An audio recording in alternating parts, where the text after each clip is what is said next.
যতই বড়, তোমার ঘরের মেয়েটা হচ্ছে বড়, তুমি কি করবে না চিন্তা? একটা বড় একবারও কি চিন্তা করবে না? তোমার ঘরের মেয়েটা তো বড় হচ্ছে, সেই মেয়েটা তো রাস্তা দিয়ে স্কুলে যাবে, সেই মেয়েটা তো স্কুল থেকে মাস্টার বাড়িতে যাবে, সে হয়তো বা কোনোদিন চিকিৎসক হবে, কিংবা সাংবাদিক হবে, কিংবা আমারই মতো কোনো একটা যুবতী হয়ে রাস্তায় দাঁড়িয়ে এইরকম ভাবে আত্মনাদ করে বলবে যে আমরা মেয়েদেরকে স্বাধীনতা দিতে চাই, আমরা মেয়েদের উপরে বর্বরচিত আক্রমণগুলি বন্ধ করতে চাই। আজ মেয়ে বলে আপনারা আমাদেরকে হয়তোবা দ্বিতীয় শ্রেণীর নাগরিক ভাবছেন, কিন্তু সম্ভব ছিল সেই মার গর্ভের 10 মাস 10 দিন সেই রকম যন্ত্রণা নিয়ে যে মা আপনাকে জন্ম দিলেন, সেই মার প্রতি কতটা সম্মাননা দেখাচ্ছেন। এই রাজ্যে বাড়ন্ত যেই যৌবন নেশায় আসক্ত, যে যৌবন বিভিন্ন রকমের চাঁদা তোলাবাজি করছে, যে যৌবন পুলিশকে তার স্বাধীনতা নিয়ে স্বতন্ত্রতা দিয়ে কাজ করতে দিচ্ছে না, যে যৌবন সম্পূর্ণভাবে ধ্বংসের পথে আক্রান্ত হয়ে গেছে, আমার রাজ্যের প্রশাসন, আমার রাজ্যের সরকার কি তাদের কথা ভাববে না? আমাদের যুবতীদের মধ্যে অনেকে সেই জায়গার মধ্যে ড্রাগ এডিক্টেড হচ্ছেন, তাদের জন্য কি আমার রাজ্যের প্রশাসন ভাববে না? তারা কি আমাদের অভিভাবকের দায়িত্ব নেবে না? নাকি আমার বাবা, আমার মাই আমার শুধুমাত্র অভিভাবক থাকবেন? এই রাজ্যে তাহলে এই সরকার গড়ের লাভ কি হলো? এই রাজ্যে তাহলে পুলিশের দরকার কি বললো যদি একটা নির্যাতিতা মেয়েকে, ধর্ষিতা মেয়েকে তারা পাষণ্ডদের কাছ থেকে রক্ষা করতে না পারলো?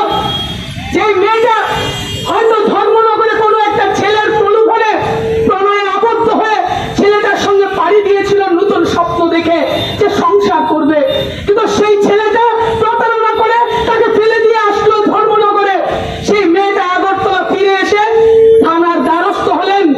থানার পুলিশ মহিলারা সেই জায়গায় সেই মহিলা ধর্ষিতাকে কিংবা সেই মহিলা নির্যাতিতাকে সম্মানটুকু দিলেন না।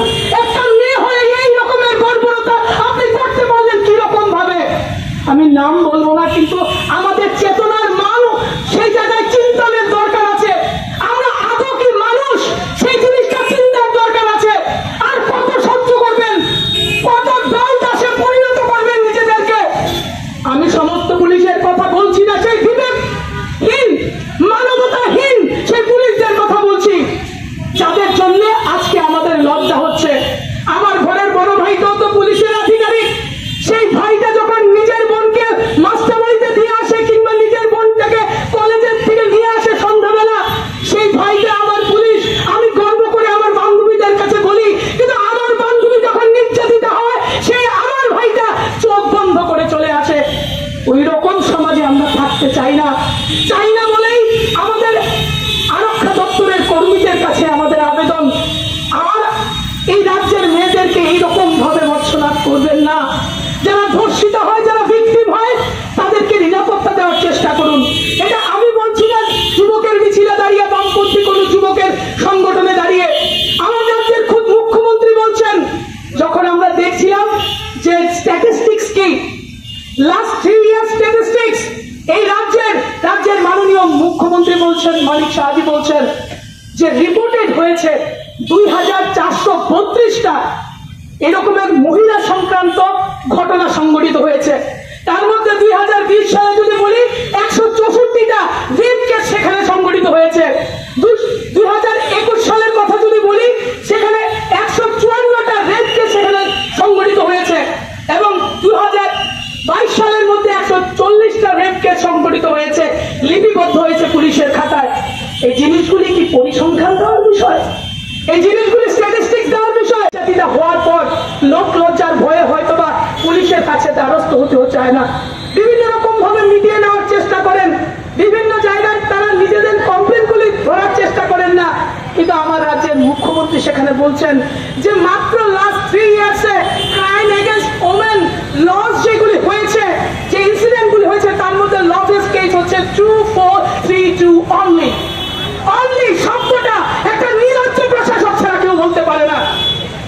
মেয়েরা ধর্ষিত হয়, তখন তিনি গত 3 বছরের উপমা টেনে বলছেন যে 2432 শুধুমাত্র। এই যে অনলি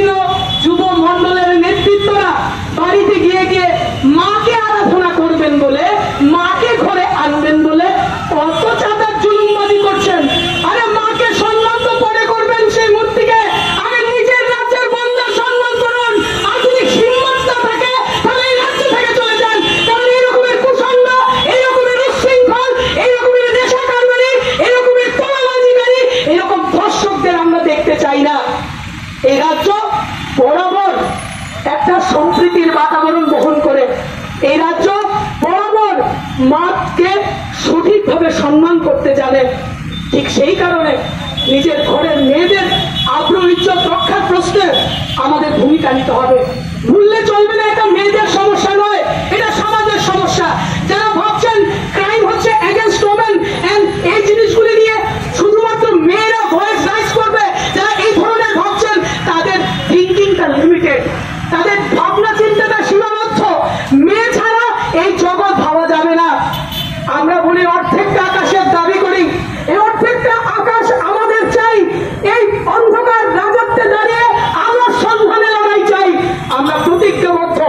পুলিশ কর্তাবাবুরা যতই জঘন্য কাজ করুক, কিংবা যতই চাপের কাছে নতি স্বীকার করুক, যতই দল দেশের ভূমিকা নেই, এই রাজ্যের মন্ত্রীরা, বিজেপিরা, যারা যারা আছেন, যে মন্ত্রীর ছেলে পর্যন্ত সেখানে মহিলা সংক্রান্ত ঘটনা সংঘটিত করে, ওই রকম প্রশাসনের কাছে, ওই রকম রাজনৈতিক দলের কাছে আমাদের চাওয়ার কিছু নেই। কিন্তু আমরা এই কথাটা ডিএলপির মিছিল থেকে বলতে চাই, এই যুবতীদের মিছিল থেকে বলতে চাই, অর্ধেক আকাশের লড়াই থামবে না, থামবে না, থামবে না। পথে যুবকরা থাকবে, পথে বামপন্থীরা থাকবে, লাল ঝান্ডার লড়াই থাকবে। ঠিক ততদিন পর্যন্ত, যতদিন পর্যন্ত না এই অন্ধকারটাকে আমরা পৌঁছাতে পারছি, ঠিক ততদিন পর্যন্ত, যতদিন পর্যন্ত না এই সমাজ